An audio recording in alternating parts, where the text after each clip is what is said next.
Recently, I made a video all about the classic first-person shooter Half-Life and the best way to play it in the modern era. It's linked above and below, but through the process of basically playing through Half-Life 3 different times, I was really starting to itch for a change of pace. The gameplay is still excellent, don't get me wrong, and I've only grown to appreciate it more upon these replays, but the same crowbars coming at Vortigaunts down the same steel corridors, even with Black Mesa's revamp, it was growing tiresome.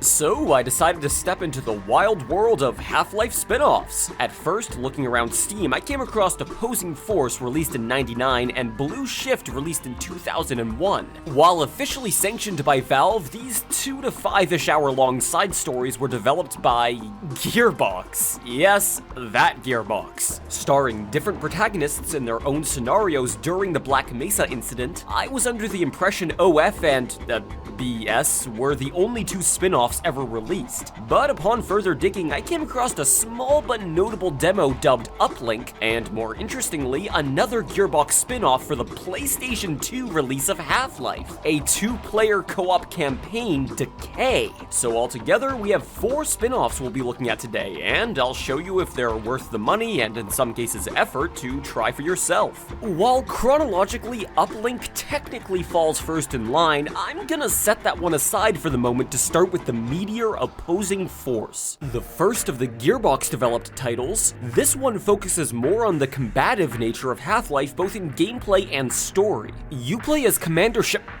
Corporal Shepard, a soldier who's being flown into Black Mesa with his squad on unclear orders. Obviously, those familiar with the plotline will know the military's mission in Half-Life is to eliminate any witnesses of the Resonance Cascade. But before that can be relayed to your team, your chopper is shot down by aliens from Zen. You're rescued and patched up by a member of the science team, both of you unaware that you're effectively enemies, and try to fight your way out of Black Mesa. The first things you may notice as compared to the original Half-Life is Opposing Force outfits you with an entirely new kit. Your flashlight is replaced with night vision goggles, your HEV suit is replaced with rechargeable Kevlar, I guess, and most importantly, your weaponry sees a massive overhaul. No more crowbar, as a wrench and a knife will suit you just fine. A Desert Eagle with a laser sight sits comfortably between the effectiveness of the revolver, which is not present, and the 9mm, which is. As the game progresses, the weapons get crazier and crazier. A sniper rifle, light machine gun, and the most curious of alien weaponry. A detached barnacle functioning as a grappling hook to cross large pits is not exactly what I was expecting my first run through Opposing Force, but it was a welcome addition. Some of these weapons have to be recovered off the corpses of new kinds of aliens exclusive to this release. Having different enemy encounters outfitted with a new arsenal is an excellent complement to the heavily combat-focused level design of OF. Not to say there are no puzzles present, but those which are keep to very bare-bones mechanics. Pushing blocks, flicking switches, the basest level of puzzles, accented with new and varied battles. Perhaps my favorite marriage of new weaponry and Half-Life's core concepts is the displacer cannon. Firing this weapon will teleport enemies in its path to the border world Zen, effectively removing them. However, alt-fire will turn the cannon around on yourself.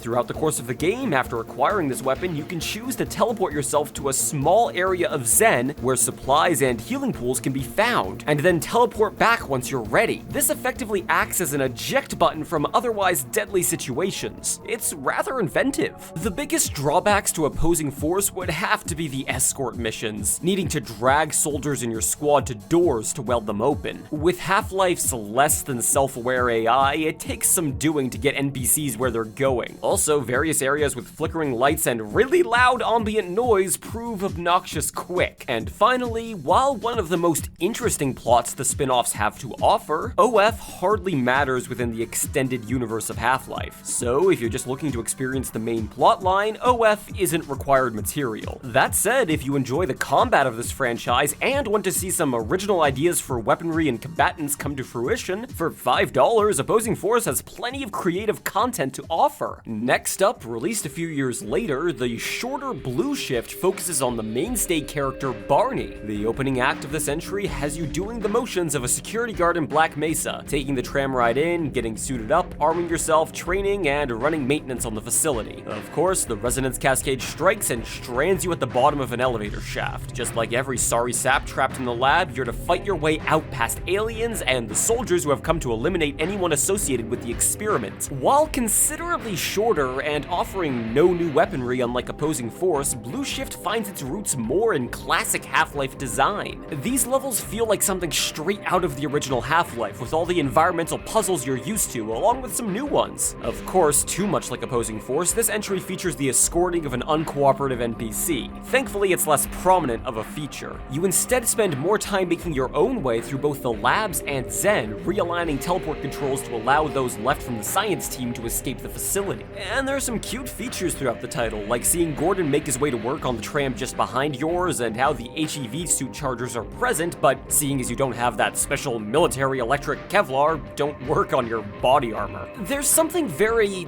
simple but real about playing as a totally normal security guard in a completely abnormal situation, not being directly responsible for the cascade nor assigned a special ops mission against those responsible. You're just Barney. All this science stuff goes over your head. My first time playing through, I honestly thought Blue Shift was developed and released before Opposing Force, as it sticks much closer to the feel and mechanics of the original Half-Life, although it does take some very Gearbox directions with the humor. The game overall plays things much safer, but it does a good job while it's at it. But while Blue Shift is much more important a story beat to the world of Half-Life, it does feel a lot more like a level pack than it does a full campaign when compared to Opposing Force. Still, I am not one to squander my investments, and while also priced at $5 between this and Opposing Force, you're spending as much as the base cost of Half-Life for about a doubling of its content, give or take. Entirely fair if you ask me. If I had to pick just one of these two, I'd opt for Opposing Force simply due to its plethora of new ideas. But for further exploration of the ideas already present in Half-Life, Blue Shift is still worth the 2 or so hours it takes to run through. Of course, if you're not willing to spend any extra money on more content, there's still a spin-off of sorts available for you. Developed in-house at Valve in '99, Half-Life Uplink is a very short and sweet demo of Half-Life's mechanics. I wouldn't even be talking about this entry if it weren't for the original maps it has available. It's very clearly a demo, a showcase of the basic combat and puzzle mechanics a player can expect when they pick up Half-Life. That said, it's still an enjoyable time and is effectively free at this point. Linked below is a website where you can get the files needed to play Uplink for yourself, provided you already own Half-Life on Steam or disc. Of course, it's a bit of effort to get it up and running for around 15 minutes of content at most, but if you're really strapped for cash or really craving more first-party content for the original Half-Life, Uplink can get you your fix. But finally, and I'd argue most interestingly of all, Half-Life Decay. You see, 2001 saw a PlayStation 2 port of Half-Life developed again by Gearbox. It's a bit clunky, using a strange hybrid lock-on system for aim, and tweaking some maps and mechanics which were presumably problematic post-port. Still, it's as Half-Life as ever, and I had fun giving it a shot regardless. But the port itself is not Half-Life Decay, no. That would be an add-on 2-player split-screen co-op mode separate from the main campaign. You and a friend play as Doctors Green and Cross, 2 women in charge of hazardous materials in the lower levels of Black Mesa. Of course, just like Blue Shift, the resonance cascade turns the world upside down around you. Escorted by senior scientist Dr. Keller, you're to signal the military for help, remember why that's never a good idea, and do everything in your power to, perhaps unwittingly, join forces with Gordon to seal the dimensional breach. Gameplay-wise, jumping straight from Half-Life on PC to a co-op PS2 port was, to say the least, jarring. I should have practiced a bit in the single player beforehand, as getting used to aiming and the controls took a bit of doing. I mean, who makes jump left bumper? That said, gameplay and weapon-wise, Decay plays exactly as you'd expect. No fancy new weapons like Opposing Force, but I'd argue it's not really needed. The main draw of this expansion is the map design and the puzzles and combat throughout.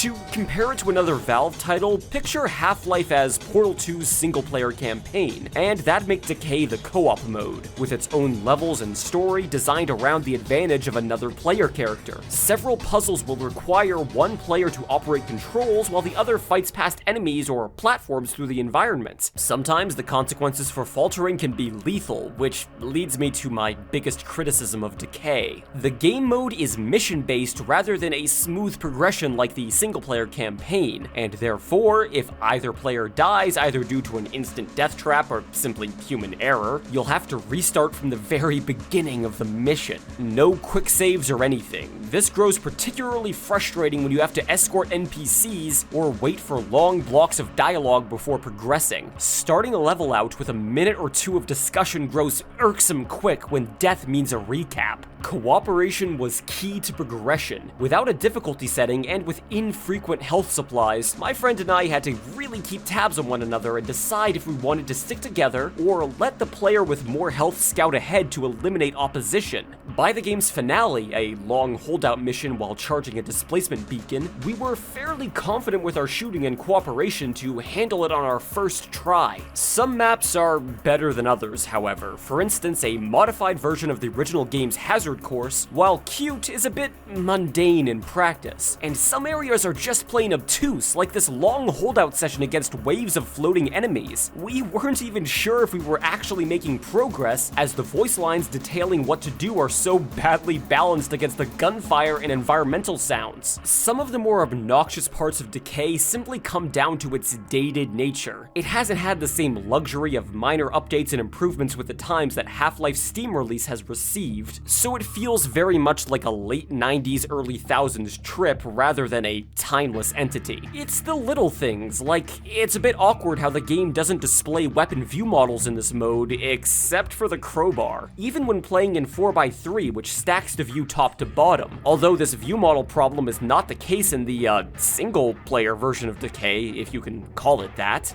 You still have two player characters, but you control them both with one controller. This is done by pressing select to swap between the two characters, leaving the other character defenseless in the meanwhile. Not an ideal experience, so you'll really want to get a friend to join you for this one. The campaign was around 4 to 5 hours long in our experience. There's actually a bonus mission where you play as two Vortigaunts fighting off the military. A similar mode is available via cheat code for Half-Life PS2's main campaign. However, to unlock the extra map, you have to score an A rank based on your accuracy and damage dealt on all 9 main chapters, which, no, I'm not gonna be doing that. Maybe if I was on PC with a control scheme I'm more accustomed to. Speaking of, an unofficial PC port of Half-Life Decay is available as a mod for the Steam release of Half-Life, and has the advantage of online co-op. I'll link that below in lieu of a link to an eBay listing of Half-Life PS2's release, I suppose. This does lead me to my final point, however. In regards to if it's worth tracking down and or setting up a copy of Half-Life with Decay,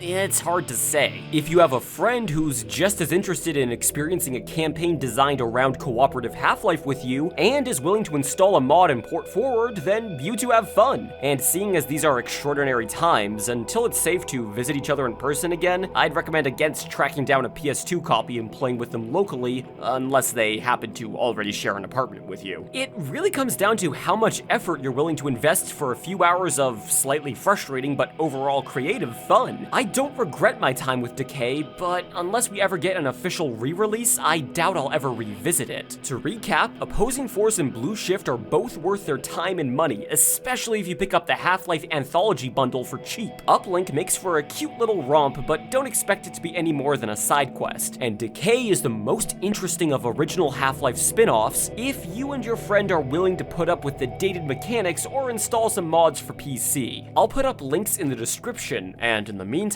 this is where I get off.